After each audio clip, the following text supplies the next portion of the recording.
حضرت ام الفضل بنت الحارث رضی اللہ تعالی عنہا نبی رحمت عائدر کائنات شفیق امت شافع محشر صلی اللہ علیہ وسلم کی چچی جان ہیں۔ حضرت عباس بن عبد المطلب کی اہلیہ محترمہ ہیں۔ خواب دیکھا، بہت زیادہ ڈر گئی،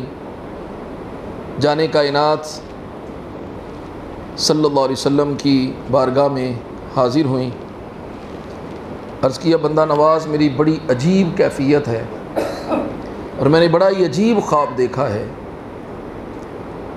اللہ کے حبیب صلی اللہ علیہ وسلم نے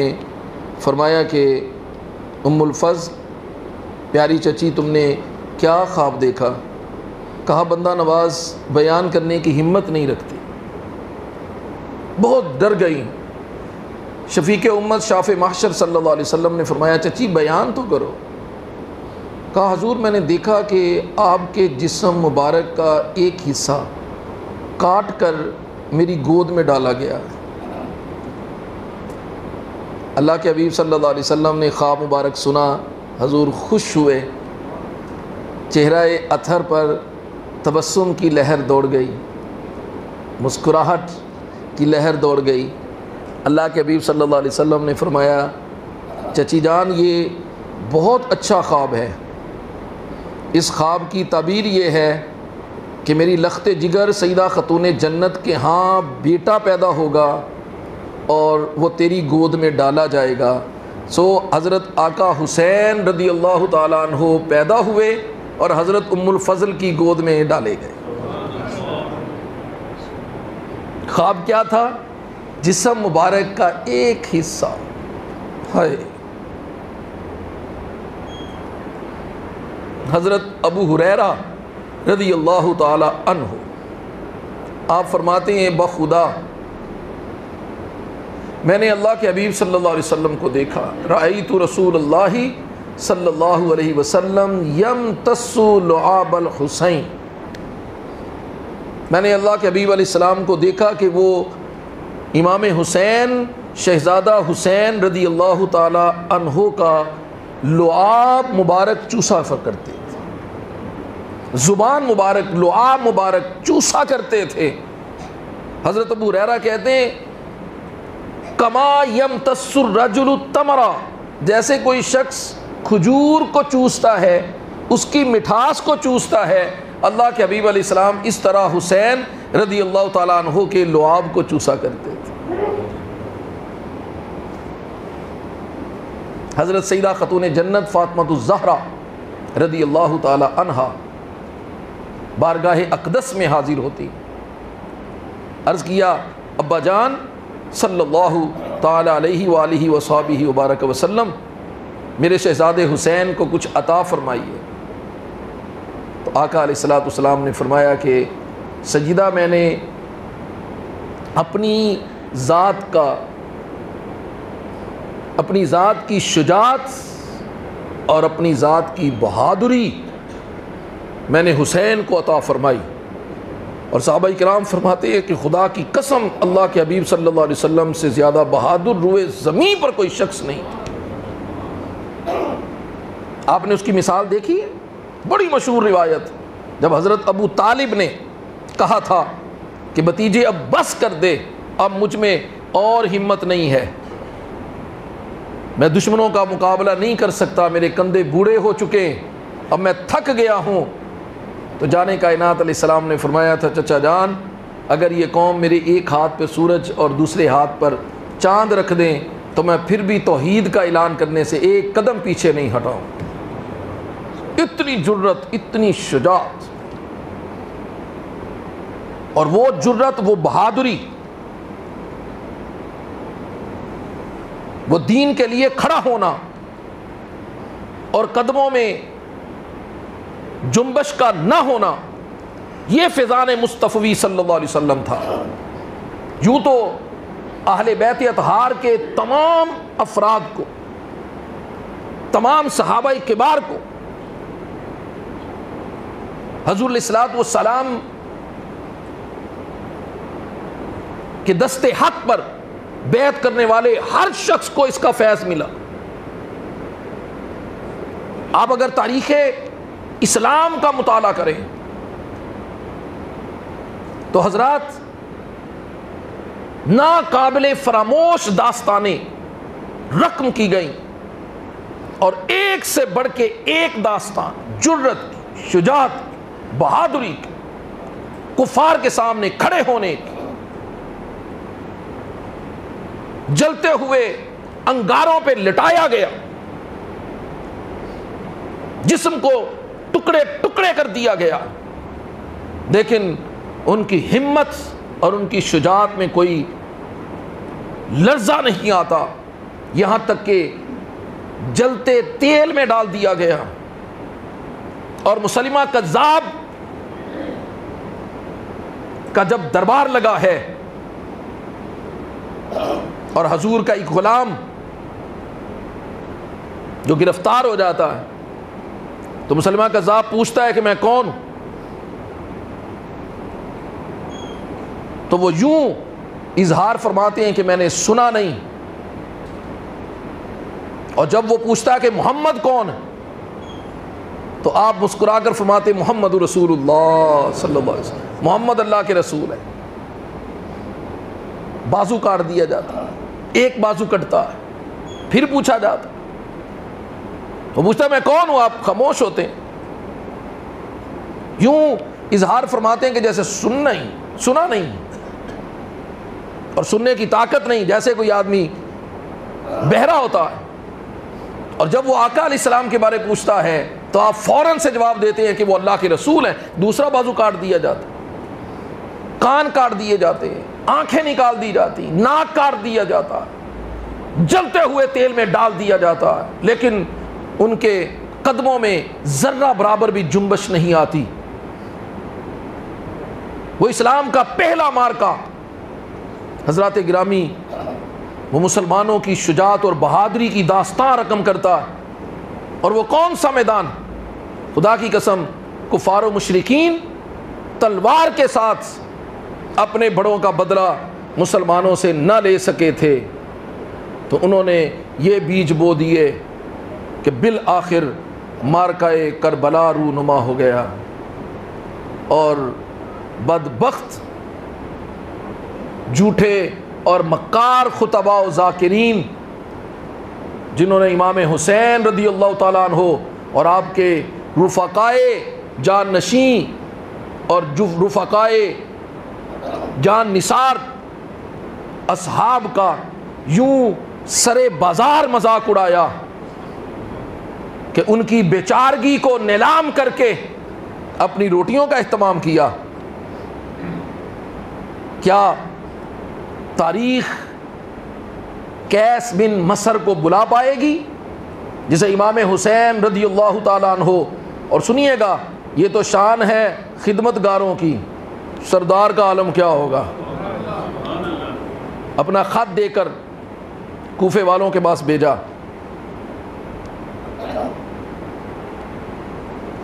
شہر کی ناکہ بندی ہے، قیس بن مصر کو گرفتار کر دیا جاتا ہے، اور گرفتار کر کے دارالامارہ گورنر ہاؤس میں ابن زیاد کے پاس پیش کیا جاتا ہے، اور ابن زیاد اس خط کو دیکھتا ہے جس میں اہل کوفہ کو ان کے وعدے یاد دلائے گئے تھے۔ ابن زیاد کہتا ہے کہ قیس تمہاری جان بخشی ہو سکتی ہے، نہ صرف جان بخشی ہوگی بلکہ منہ مانگی قیمت بھی ملے گی، جو چاہو گے ملے گا، بس دارالامارہ کی چھت پر چڑھ کر حسین ابن علی کے خلاف تقریر کرو۔ فرمایا بہت اچھا، اہتمام کر دیا گیا۔ دارالامارہ کے نیچے جمع غفیر کو جمع کیا گیا، پورے شہر کو جمع کیا گیا، گلیاں بازار بھرے ہوئے۔ قیس بن مصر چھت کے اوپر چڑھے، اللہ کی حمد و ثنا اور اس کے حبیب صلی اللہ علیہ وسلم کی شان رسالت کے بیان کے بعد آپ نے فرمایا سب تعریفیں اس اللہ کی ہیں جو زمین اور آسمان کا خالق ہے، اور درود اور سلام ہو محمد و آل محمد صلی اللہ علیہ وسلم پر۔ اے لوگو سنو، میں امام حسین رضی اللہ تعالیٰ عنہ کا ادنا غلام قیس بن مصر آج تم سب کے سامنے اعلان کرتا ہوں، حسین بھی سچا ہے، حسین کا باپ علی بھی سچا ہے، اور حسین کے نانا محمد مصطفیٰ بھی سچے۔ ابن زیاد مکار ہے، جھوٹا ہے، دغاباز ہے، فاسق ہے، فاجر ہے، شرابی ہے، یزید بھی جھوٹا، ابن زیاد بھی جھوٹا، اور خدا کی لعنت ہو ان لوگوں پر جنہوں نے آقا حسین رضی اللہ تعالیٰ عنہ کے ساتھ غداری کی، اپنے آپ کو شیعان علی کہتے تھے، آج حسین کے خون کو بیچ ڈالا۔ لعنت ہو ان پر جنہوں نے آج دنیا کے لیے حسین کا ساتھ چھوڑ دیا۔ جب قیس بن مصر دارالعمارہ کی چھت پر بیان کر رہا اور ابن زیاد آگ بگولا ہو رہا، یہ کب گوارا تھا اور جانتے تھے؟ حضرات میں آپ سے پوچھتا ہوں، چھوڑیے ان جھوٹے ذاکروں کو اور ان مکار لوگوں کو جنہوں نے آقا حسین رضی اللہ تعالیٰ عنہ کی صرف غربت کو بیان کر کے اور خانوادہ رسول کی بٹیاؤں کی طرف لاچارگی کی، واویلا کی، رونے دھونے کی نسبت کر کر ان کی عظمت کو اور ان کی لازوال قربانی کو اور ان کے بے مثال کردار کو داغدار کرنے کی کوشش کی ہے۔ حضرات وہ صبر و استقامت کے مجسمہ تھے، خدا کی قسم۔ ہم نے ان کے احوال کو اپنے جیسا سمجھا؟ یہ تو میں ان کے ادنا غلام کی بات کر رہا ہوں، قیس بن مصر رحمۃ اللہ تعالی علیہ۔ کیا نہیں جانتے تھے کہ اگر میں جو بیان کر رہا اس کا نتیجہ کیا ہوگا؟ جانتے تھے۔ تو پھر بتائیے، یہ اختیاری تھا کہ اضطراری تھا؟ یہ مجبوراً آپ نے بیان کیا یا آپ نے اس کو دنیا جہاں کی کامیابی سے ہمکنار کیا؟ ابن زیاد نے وہیں نیچے کھڑے اشارہ کیا، سپاہیوں نے پکڑ کر زمین پر پٹک دیا، ہڈیاں چکنا چور ہو گئیں، وہیں جام شہادت نوش فرما گئے۔ یہ حسین کا غلام حسین کے قدموں پہ قربان ہو گیا۔ یہ ان کی شجاعت اور بہادری۔ زہیر بن قیس کین بجلی اولاً آقا حسین رضی اللہ تعالیٰ عنہ سے رغبت بھی نہیں رکھتا، اتنی مودت اور محبت بھی نہیں رکھتا۔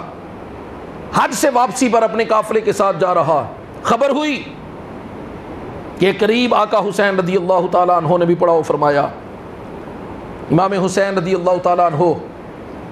آپ کو بھی معلوم ہوا کہ قافلے میں زہیر بن کین بجلی ہے، یہ حضرت عثمان رضی اللہ تعالیٰ عنہ کے محبین میں سے تھا۔ تو آپ رضی اللہ تعالیٰ عنہ نے پیغام بھیجا اور خواہش کا اظہار فرمایا کہ نواسہ رسول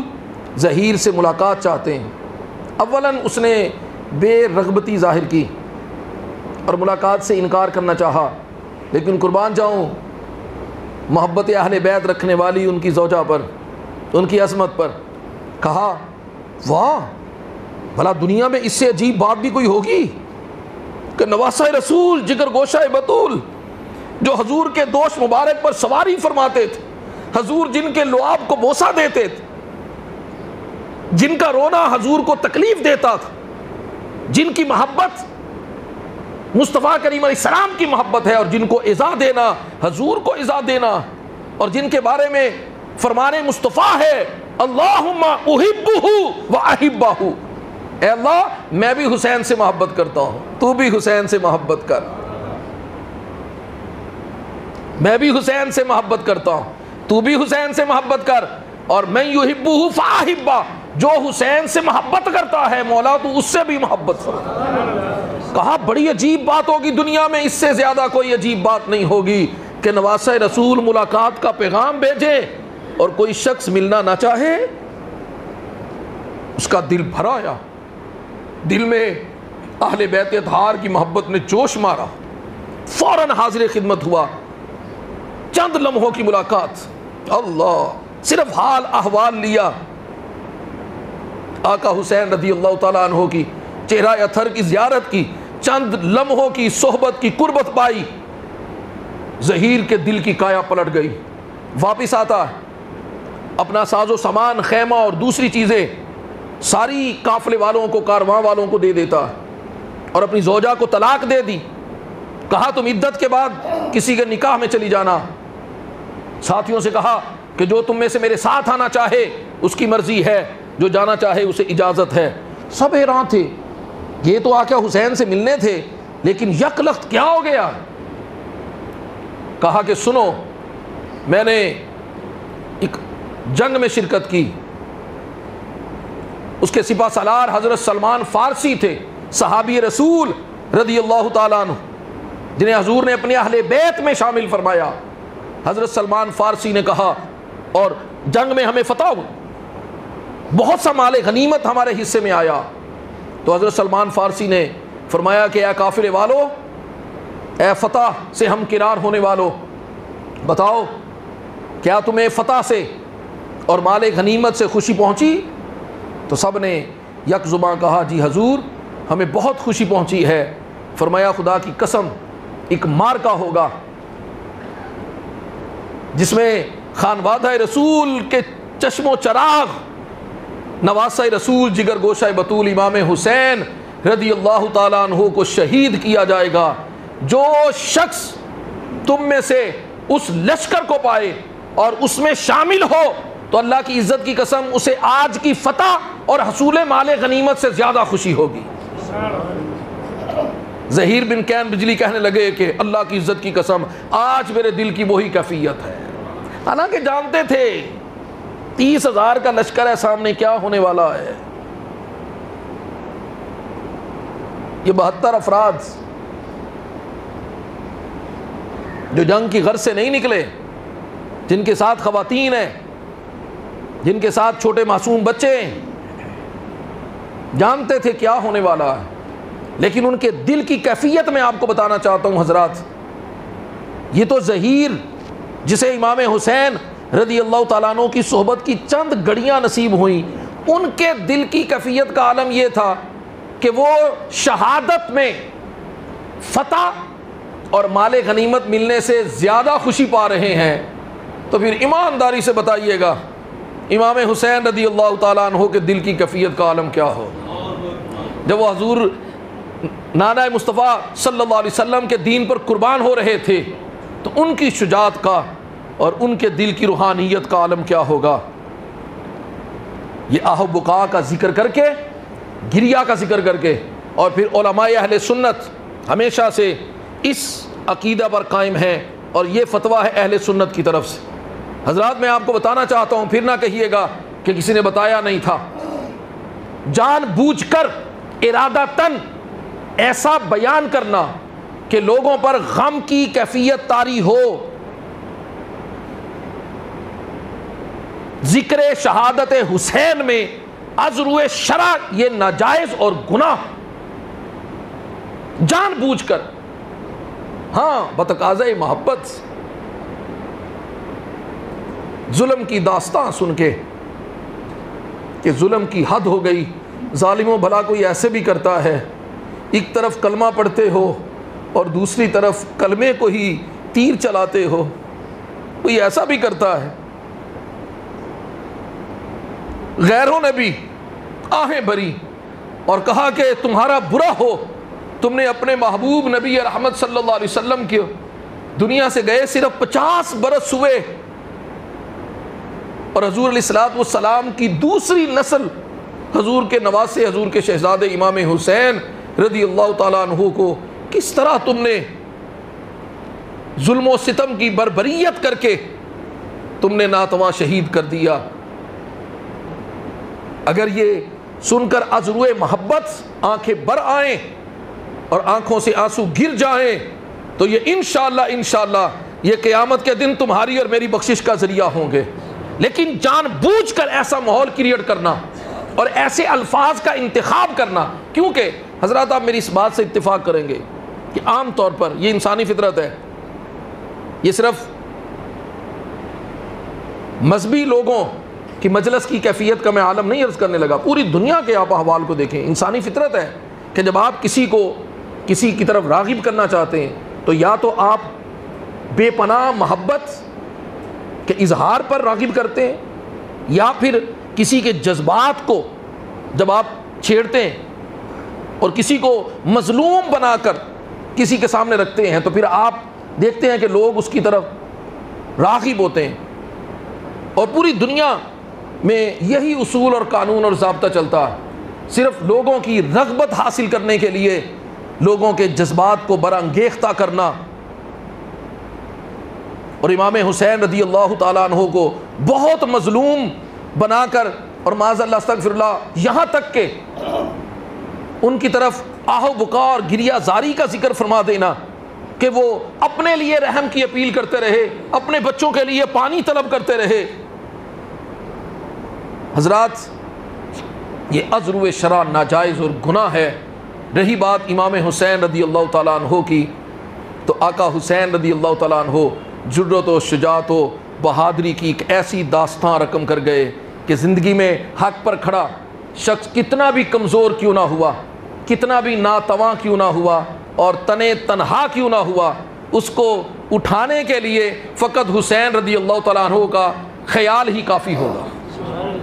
حق کے خلاف اسے کھڑا رکھنے کے لیے. اس لیے کہ آقا حسین رضی اللہ تعالیٰ عنہ نے لٹ کر لوگوں کو بتا دیا اور جان کا نذرانہ پیش کر کے لوگوں کو بتا دیا کہ لوگوں تم یہ سمجھتے ہو کہ جان ہے تو جہان ہے، یہاں دیکھو یزید کے پاس جان تھی لیکن جہاں نہیں تھا، اور آقا حسین کے پاس جان تو نہ رہی لیکن جہاں سارا حسین کا ہو گیا. دنیا کی سوچ کو پلٹ دیا آقا حسین نے کہ جان کے ساتھ جہاں نہیں ہے، حضرات حق کے ساتھ جہاں ہے. تمہارا حق پر کھڑے ہونا، تمہارا حق کا ساتھ دینا اور حق کے لیے ڈٹ جانا، یہ اصل میں حیات جاودانی ہے. یزید سب کچھ پا کر بھی غریب رہا اور امام حسین رضی اللہ تعالیٰ عنہ سب کچھ کھو کر بھی امیر ہو گئے. حضرات گرامی قدر، امام حسین رضی اللہ تعالیٰ عنہ کی سیرت کا یہ فیض تھا کہ وہ 90 سال کا فتنہ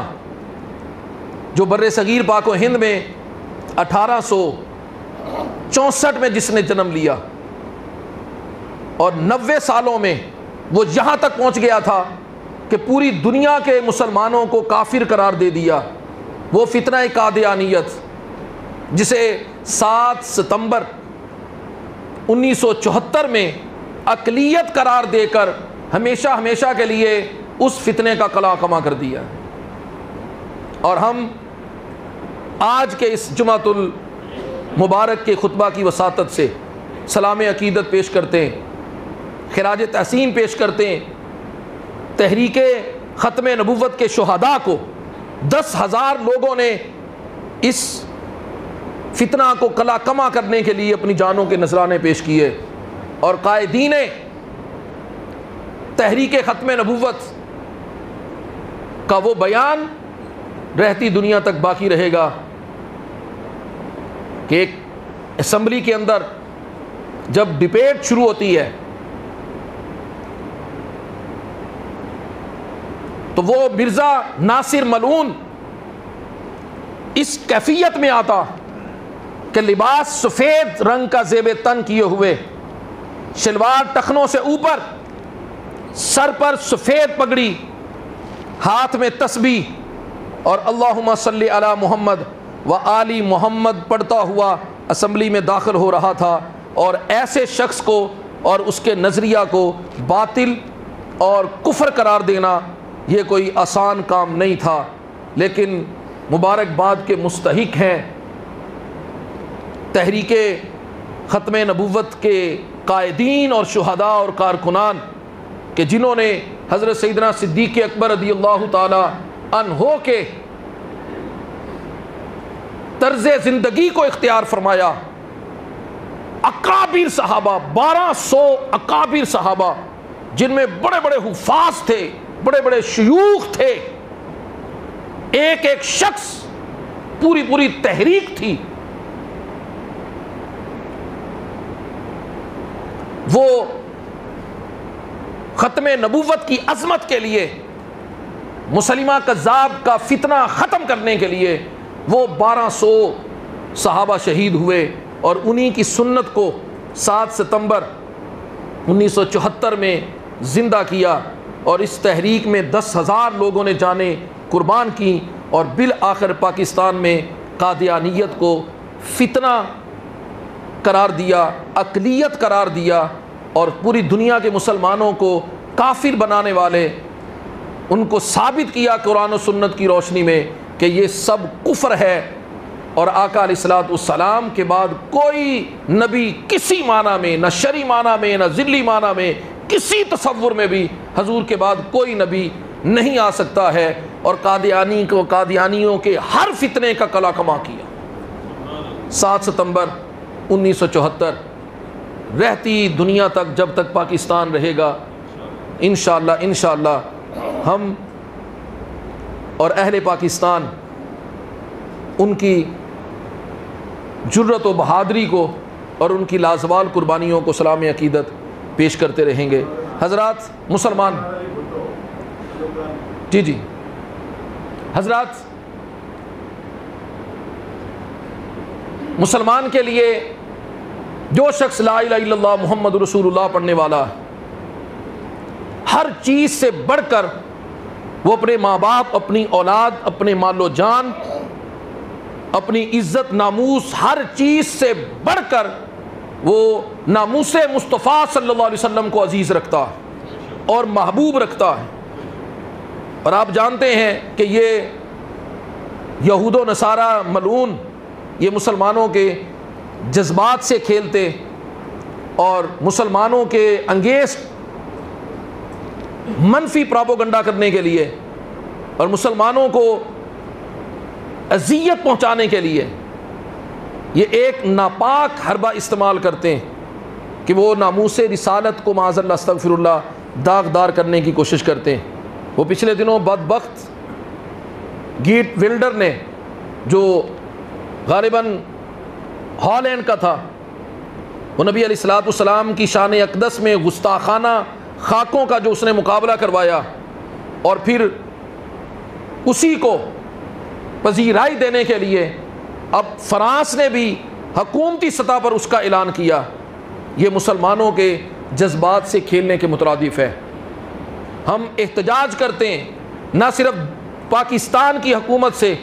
بلکہ پوری دنیا کے مسلمانوں سے، اور کفار کے سامنے حضرات یہ بھیک مانگنے سے معاملہ حل نہیں ہوگا۔ اس کے لیے مسلمانوں کو اپنے اندر وہی جذبہ پیدا کرنا ہوگا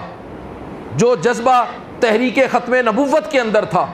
جو جذبہ صحابہ کرام رضوان اللہ علیہم اجمعین کے اندر ناموس رسالت صلی اللہ علیہ وسلم کے تحفظ کا جذبہ تھا، وہ جذبہ اپنے اندر بیدار کرنا ہوگا۔ اور ہم پوری دنیا کے مسلمانوں سے مطالبہ کرتے کہ اگر ہم اپنی حکومتوں اور اپنی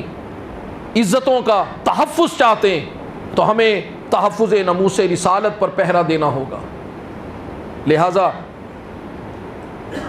پاکستان کی حکومت کو بھی چاہیے کہ وہ اپنے سیاسی اثر و رسوخ استعمال کر کے، سفارتی اثر و رسوخ استعمال کر کے فرانس پر دباؤ ڈالیں اور پوری دنیا کے مسلمان یکجا ہو کر اس آواز کو اٹھائیں، تاکہ نہ صرف فرانس بلکہ پوری دنیا کے کفار جو ہیں وہ اس ناپاک اپنے پروگرام سے باز آ جائیں، اور مسلمان ایک دفعہ یک زباں بتا دیں کہ ہم سب کچھ برداشت کر سکتے ہیں لیکن تحفظ ناموس رسالت پر سودا بازی نہیں کر سکتے۔ اللہ تبارک و تعالی ہمیں حسینی کردار پر زندگیوں کو گزارنے کی توفیق عطا فرمائے۔ وآخر دعوانا ان الحمد للہ۔